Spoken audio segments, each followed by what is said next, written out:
The grand ballroom of Greystone Manor gleamed like a treasure trove, each chandelier dripping with crystal prisms that scattered light like falling stars across the polished marble floor. Servants moved silently along the edges, carrying trays of champagne and crystal glasses, while the soft murmur of polite conversation mingled with the delicate strains of a string quartet tucked into a corner. It was a night of elegance, wealth, and expectation, the kind of night that could change a young woman's life forever. Eliza stood with her father near the center of the room, the very picture of perfection. Her golden hair cascaded over her shoulders in flawless waves, catching the light at every turn, and her sapphire gown clung to her figure in a way that left no doubt about her beauty. She smiled demurely as the other guests complimented her, her posture impeccable, her poise practiced from years of social expectation. To anyone watching, she was the embodiment of a dream bride, graceful, striking, and desirable. Lord Greystone, her father, stood close, one hand resting lightly on her back, the other brushing the sleeve of his own finely tailored suit. His eyes scanned the room, finally settling on a tall, commanding figure entering through the grand double doors. The Duke of Ashford moved with a quiet authority, his presence immediately drawing the attention of every lady in the room. His dark hair was perfectly combed, and his eyes, deep and discerning, seemed to see everything, yet reveal nothing. He was the kind of man whose decisions carried weight, and tonight, his decision would be the defining moment of the evening. "Take the pretty one," Lord Greystone whispered, his voice low but firm, leaning toward the Duke as he caught his gaze. "Eliza is everything you could desire. Beauty, grace, elegance, she is the jewel of this family. I assure you, you will not find a finer choice." He straightened, bowing his head slightly, as if the act itself could seal the deal. But the Duke's eyes did not linger on Eliza. Instead, they drifted past her, past the laughter and chatter of the other guests, to the far side of the ballroom where another young woman stood quietly, almost blending into the shadows. Anna, the younger sister, seemed almost invisible by comparison. Her dark hair was loosely tied at the nape of her neck, her gown simple and unadorned, lacking the sparkle that drew every eye to her sister. She clutched a small clutch in her hands, her posture hesitant, her gaze fixed on the polished marble beneath her feet. Unlike Eliza, Anna had never been trained to draw attention. She was quiet, reserved, and accustomed to being overlooked, and she had long ago accepted her position as the less remarkable of the two sisters. The Duke walked toward them, his steps deliberate, slow, each movement measured as though he were weighing the weight of the moment. Anna felt her pulse quicken. She tried to shrink further into the corner, convinced that he would pass her by just as everyone else always had. Every eye in the room was trained on Eliza, whose poised smile never faltered. But the Duke, ignoring the expected display of beauty, paused in front of Anna, his gaze curious, appraising, but not harsh. "You are Anna, correct?" he asked, his voice calm, almost soothing, yet carrying the gravity of authority. "Yes, yes, Your Grace," she whispered, barely daring to lift her eyes to meet his. Her throat felt tight, and her hands trembled slightly around her clutch, betraying the nervousness she had worked so hard to conceal. "I have observed many women this evening," the Duke said, his eyes locking on hers, "and yet there is a quality in you that draws my attention more than any gown or jewel." Anna's breath caught in her chest. She had always assumed she would be invisible in moments like these, always the shadow behind her sister's brilliance.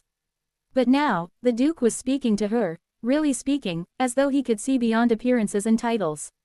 She could barely comprehend the attention, the idea that she was being noticed not for what she looked like, but for something deeper, something unspoken.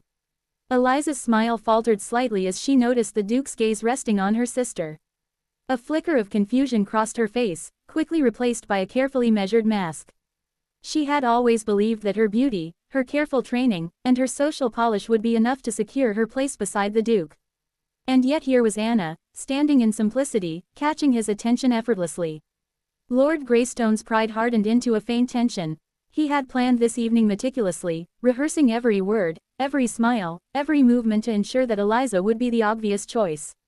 He had not considered that the Duke might see what he had always overlooked, the quiet resilience and gentle strength in his younger daughter. The Duke extended his hand toward Anna, not as a gesture of formality, but as a genuine invitation. Anna hesitated, unsure if she had the right to accept, unsure if this moment was real or merely a cruel trick played by the weight of expectation. Her heart thudded in her chest as she took his hand, her fingers brushing against his in a tentative connection that felt both terrifying and exhilarating. "You have a presence," the Duke said softly, "a quiet confidence that cannot be manufactured. That is far more valuable to me than any gilded appearance. Anna's eyes widened, tears threatening to spill, but she fought to maintain composure. She had spent years living in the shadow of her sister's beauty, feeling inadequate, overlooked, and dismissed. Yet here was a man, powerful and discerning, who saw her for what she truly was, not the plain younger daughter, not the rejected sibling, but someone of substance, someone worthy. The music swelled around them, and for a moment, the entire ballroom seemed to fade into the background. The polite laughter, the whispers, the clinking of glasses, all of it vanished into insignificance. In that instant, Anna felt herself seen, truly seen, in a way she had never experienced. Eliza's composure faltered further as she realized that the Duke's interest was not in her, as she had assumed, but in her sister.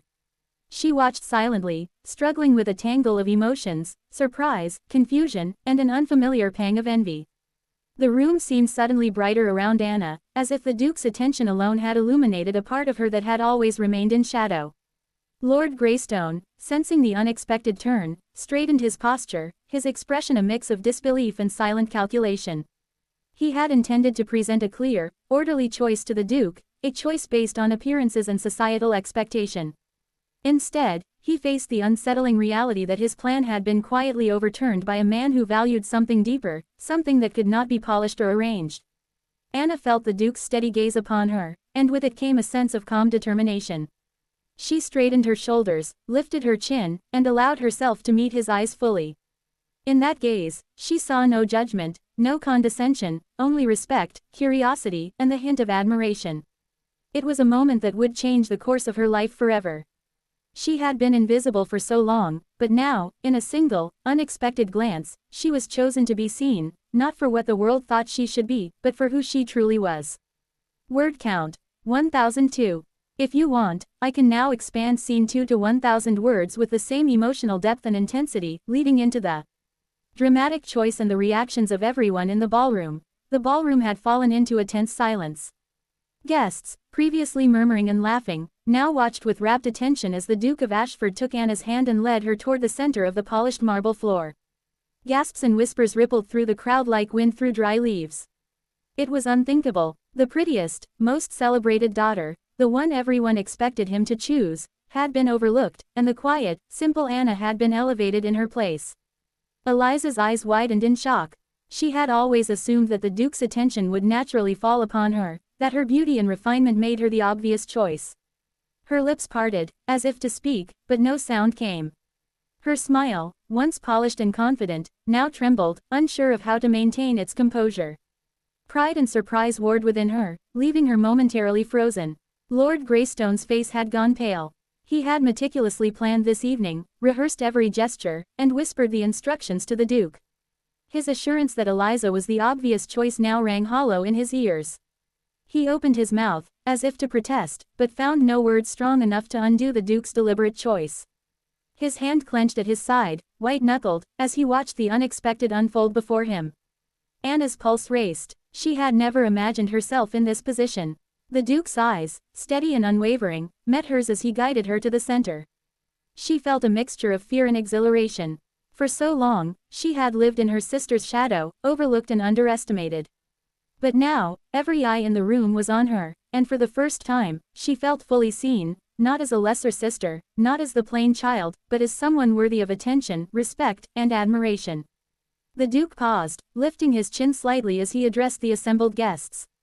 "Tonight," he said, his voice carrying effortlessly over the soft hum of conversation, "I make my choice. I choose not the one who appears most perfect on the surface, but the one whose strength, character, and heart cannot be measured by mere appearances. Anna, will you honor me by becoming my wife?" The words hung in the air like a delicate crystal, dazzling and fragile. Anna's breath caught, and tears threatened to spill. She had dreamed of this moment in secret, imagined it in passing fantasies, but nothing had prepared her for the reality, the intensity, the sincerity, and the weight of such a declaration in front of so many witnesses. "Yes," she whispered, barely audible, but enough for the Duke to hear. Her voice trembled, but it carried all the sincerity and courage that had always been hidden beneath her quiet demeanor. The Duke's hand tightened gently around hers, a silent gesture of reassurance. "Then let us begin our life together, not built on appearances, but on truth, respect, and love." The guests erupted into murmurs, some clapping politely, others exchanging glances of disbelief. Whispers carried through the room, did he just choose the younger sister?